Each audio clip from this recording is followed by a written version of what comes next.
এবার থেকে এত দাম দিয়ে আর বাজার থেকে ফ্রেঞ্চ ফ্রাই কেনার দরকার পড়বে না। বাড়িতে থাকা দুটো আলু দিয়েই বানিয়ে নিতে পারবেন 30টারও বেশি ফ্রেঞ্চ ফ্রাই, তাও আবার দোকানের মতো।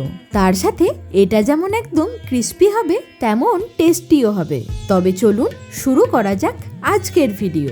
আমি সুকন্যা, আজকে আমার ব্যাপক রান্না হলো ফ্রেঞ্চ ফ্রাই। তাহলে এই ফ্রেঞ্চ ফ্রাইটা বানিয়ে নেওয়ার জন্য আমি এখানে দুটো সেদ্ধ আলু নিয়ে নিয়েছি।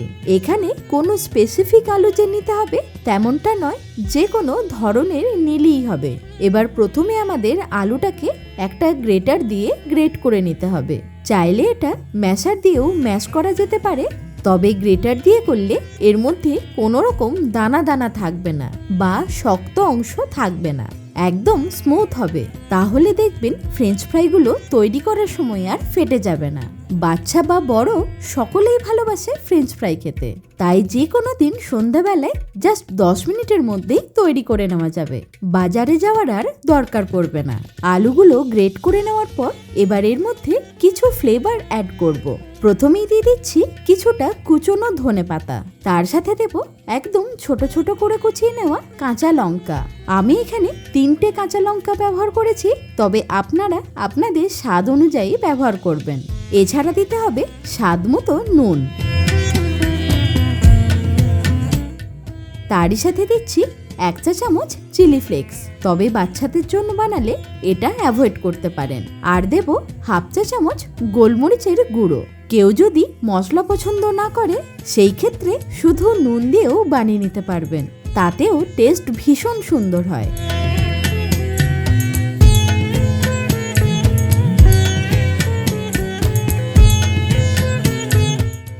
একটু লক্ষ্য করলে বুঝতে পারবেন আলুর মধ্যে একটা ময়েশ্চার ভাব আছে। এই ময়েশ্চারটা থাকলে ফ্রেঞ্চ ফ্রাইগুলো ঠিক মতো ভাজা যাবে না। তাই এটাকে বাইন্ডিং এর জন্য আমি এখানে ইউজ করব চিড়ে। পোলাও বানানোর জন্য যে চিড়েটা আমরা ব্যবহার করি সেই চিড়েটাই আমি এখানে নিয়ে নিয়েছি, তবে পাতলা চিড়ে দিয়েও বানানো যাবে। এইখানে মোটামুটি 250 গ্রামের মতো চিড়ে ইউজ করছি। যদি আপনাদের কাছে চিড়ে না থাকে সেই ক্ষেত্রে সুজিও ব্যবহার করতে পারেন, তবে চিড়ে বা সুজি যেটাই ব্যবহার করুন না কেন অবশ্যই একবার ছেঁকে নিতে হবে, তাহলে এর মধ্যে কোনো রকম ইমপিউরিটিস থাকলে সেটা বেরিয়ে যাবে। এটা ছেঁকে নেওয়ার পর এবার একটা মিক্সির জার নিয়ে এর মধ্যে চিড়েটাকে দিয়ে এইটাকে একটু পাউডার করে নেব।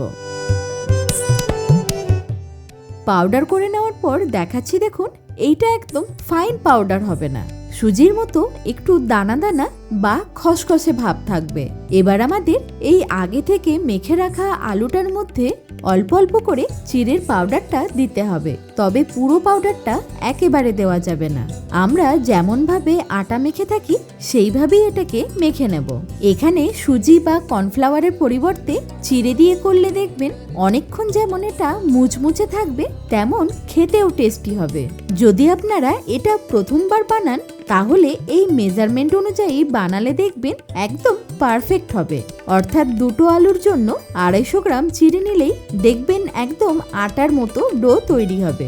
এটা মেখে নেওয়ার পর এটাকে সেট হতে দেওয়ার জন্য আমি একটা ঢাকা দিয়ে এটাকে 30 মিনিটের জন্য রেখে দেব।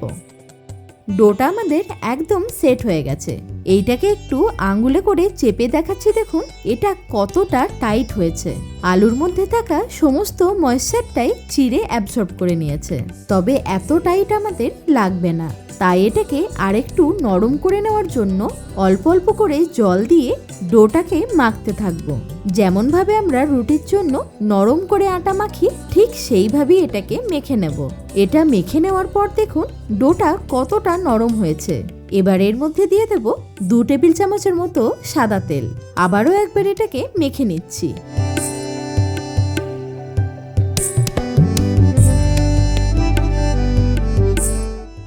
এখন কিছুটা ডো নিয়ে এইভাবে একটু চেক করে নিতে হবে বাইন্ডিংটা আমাদের ঠিকঠাক হয়েছে কিনা।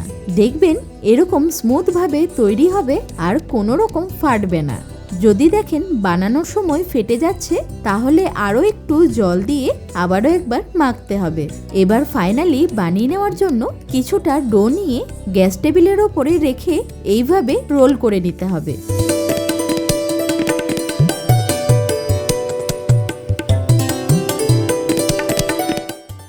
এটা এরকমভাবে রোল করে নেওয়ার পর এর সাইডটাকে সমান করার জন্য একটু কেটে বাদ দিয়ে দিচ্ছি। এবার এটাকে ফ্রেঞ্চ ফ্রাইয়ের মতো করে 3 থেকে 4 ইঞ্চি করে কেটে নেব। একই মাপ করে বাকিগুলোকেও কেটে নিচ্ছি। এইভাবে সবগুলোকেই বানিয়ে নেওয়ার পর দেখুন এটা কত সুন্দরভাবে তৈরি হয়েছে, একটার সাথে একটা লেগেও যাচ্ছে না। দুটো আলু দিয়ে প্রায় 30টারও বেশি ফ্রেঞ্চ ফ্রাই তৈরি হয়ে গেছে।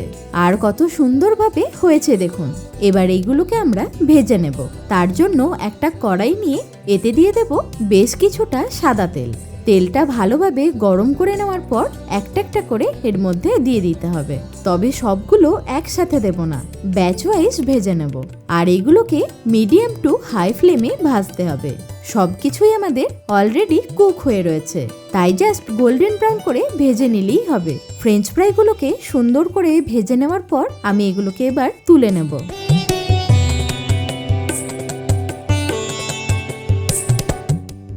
একইভাবে সবগুলোকেই ভেজে নিতে হবে। সবগুলোকেই ভেজে নেওয়ার পর এবার এটাকে টমেটো সস আর ডিপের সাথে পরিবেশন করে নিচ্ছি। এটা ঠান্ডা হয়ে যাবার পরও একই রকম থাকবে। এই রকম আরও নতুন নতুন রেসিপি দেখতে হলে অবশ্যই আমাকে কমেন্টে জানাবেন।